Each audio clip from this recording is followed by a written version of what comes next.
اللهم اهدنا فيمن هديت، وعافنا فيمن عافيت، وتولنا فيمن توليت، وبارك لنا فيما أعطيت، وقنا شر ما قضيت، إنك تقضي ولا يقضى عليك، إنه لا يذل من واليت ولا يعز من عاديت، تباركت ربنا وتعاليت، لك الحمد على ما قضيت، ولك الشكر على ما أعطيت، نستغفرك اللهم ونتوب إليك.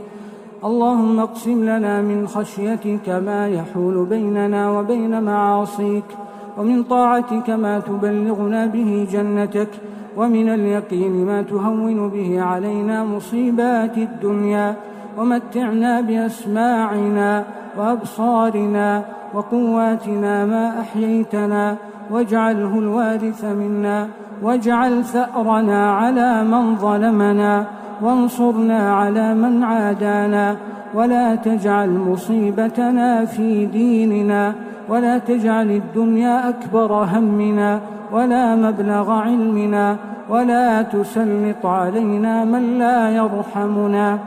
اللهم ربنا لك الحمد ملء السماوات والأرض وملء ما شئت من شيء بعد، أهل الثناء والمجد، أحق ما قال العبد، وكلنا لك عبد. اللهم لا مانع لما أعطيت، ولا معطي لما منعت، ولا ينفع ذا الجد منك الجد. اللهم إنا نسألك موجبات رحمتك، وعزائم مغفرتك، والسلامة من كل إثم، والغنيمة من كل بر، والفوز بالجنة، والنجاة من النار. اللهم إنا نسألك العفو والعافية في الدنيا والآخرة. اللهم إنا نسألك العفو والعافية في ديننا ودنيانا وأهلنا وأموالنا. اللهم استر عوراتنا وآمن روعاتنا. اللهم احفظنا من بين أيدينا ومن خلفنا وعن أيماننا وعن شمائلنا ومن فوقنا، ونعوذ بعظمتك أن نغتال من تحتنا.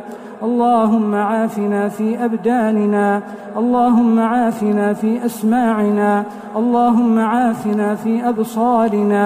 لا إله إلا أنت. اللهم إنا نعوذ بك من الكفر والفقر، ونعوذ بك من عذاب القبر. اللهم أنت ربنا لا إله إلا أنت، خلقتنا ونحن عبيدك، ونحن على عهدك ووعدك ما استطعنا.